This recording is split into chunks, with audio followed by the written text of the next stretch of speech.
Popular opinion है, recently देश में जेनजी प्रोटेस्ट हुआ, राइट। जेनजी प्रोटेस्ट में शिक्षा पे बात हुई, शिक्षा पे बात तो नहीं हुई, बात मुकदमे तक गई, स्ट्रक्चरल रिफॉर्म की कोई बात ही नहीं हुई। पता है, इस देश को बर्बाद करने में सबसे बड़ा जो हाथ है वो कांग्रेस पार्टी का है, वो आज भी है। और हमारा जो विपक्ष है उसके पास स्पाइन नहीं है किसी चीज़ को बोलने में। दे जस्ट वांट कि उनकी राजनीति चमकती रहे। मुझे भी अभी भी याद है, अभी रिसेंटली मैं अपने फादर के साथ एक ट्रिप पे गया था। वो बताते हैं कि 2003 के पहले जब दिग्विजय सिंह की सरकार थी, हम लोग बहुत बोलते हैं ना, मेरे यहाँ पे मुझे याद है हम जब गांव में जाया करते थे, कोई फंक्शन होता था ना, उसमें गैस एलपीजी को जला करके मेंथॉल लगा करके यूज़ करते थे उजाला होने करने के लिए, राइट।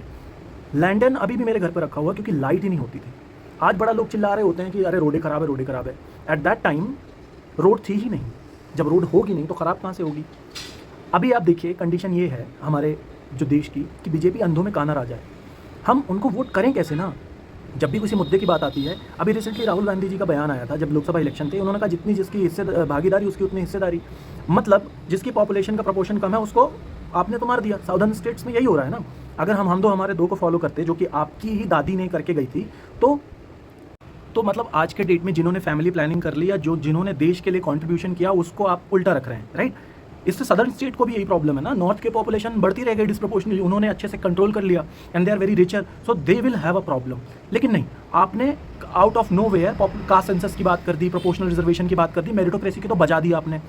मध्य प्रदेश में आपने क्या किया, मध्य प्रदेश में 50% रिजर्वेशन पॉलिसी थी, 14 ओबीसी, 16 एससी और 20 एसटी, 50% के अंदर, क्योंकि सुप्रीम कोर्ट की गाइडलाइन थी इंदिरा साइनी जजमेंट में।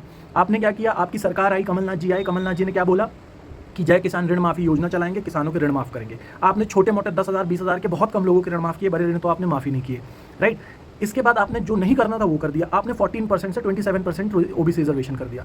आपको भी पता था कि ये होना बहुत मुश्किल है क्योंकि सुप्रीम कोर्ट की भी गाइडलाइंस है, लेकिन आपने कर दिया। आज का हालत ये है कि 27% रिजर्वेशन में से 14 तो ऑलरेडी थी, जो आपने 13% ऊपर बढ़ाई है, उसका केस चल रहा है हाई कोर्ट में।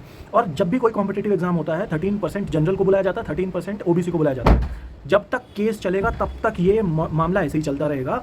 और जब केस कोई जीतेगा, जो कि बहुत मुश्किल है क्योंकि राजनीति चमकेगी इसमें, तब तक वो पोस्ट खाली है। तब तक प्रोडक्टिविटी की रहने दो। आपको जो प्रोडक्टिविटी नहीं है वहाँ पे ऑफिसर होना चाहिए, सैंक्शन, बैठा नहीं है, काम नहीं हो रहा, कोई फर्क नहीं पड़ता, राजनीति चमकनी चाहिए, है ना।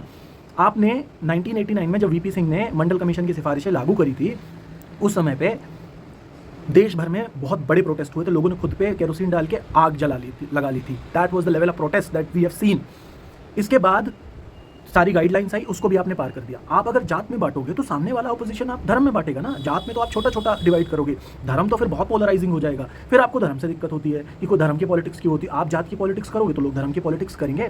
अभी यहाँ पे आप देखिए कि हमारे जो मोहन यादव जी हैं, उनके ऊपर इंडियन एक्सप्रेस की एक रिपोर्ट में एलिगेशंस लगे थे लैंड ग्रैब के, कि इन्होंने 117-120 समथिंग एकड़ खरीद लिया था इन्होंने और इनकी फैमिली मेंबर्स को दे दिया। उसके ऊपर अखिलेश यादव, जो आजकल बड़े समाजवादी प्रहरी बन के जिंदगी को कनेक्ट करते हैं, वो बोलते हैं अरे मोहन भाई की कोई गलती नहीं। आप बाकी नेताओं को टारगेट करिए, लेकिन जब बात आपकी बिरादरी की आती है तो आपके पास स्पाइन नहीं है कि आप टारगेट करके आप बोल सके दो शब्द। तो ये सब बात ऐसी है कि जब तक ये विपक्ष कुछ स्पाइन नहीं दिखाएगा, कुछ ढंग से काम नहीं करेगा, तब तक भारतीय जनता पार्टी का कोई रिप्लेसमेंट नहीं है। और politics is a very dirty game. इसमें आपको अपने हाथ गंदे करने ही पड़ेंगे। उसका कारण भी यही है कि भाई साहब, आम आदमी पार्टी बहुत अच्छे मंतव्य से निकली थी, लेकिन पॉलिटिक्स की जो है ना नेचर ऐसा है कि आपको जब तक कीचड़ में नहीं उतरोगे ना, आप गेम खेल ही नहीं सकते। आज उनकी हालत क्या हो गई, आज शीश महल, लैंड ग्रैब, क्या क्या नहीं हो रहा है। मानता हूँ कि बहुत सारे मुद्दे हैं जो सही नहीं भी होंगे, लेकिन कुछ तो सच्चाई होगी।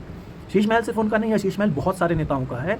लेकिन मुद्दा यहाँ पे इस चीज़ का है कि until and unless the opposition सुधर नहीं जाता, देश में कुछ नहीं हो सकता भाई। चिल्लाते रहो, मचाते रहो हल्ला, क्योंकि बाद में वोट किसको डालोगे।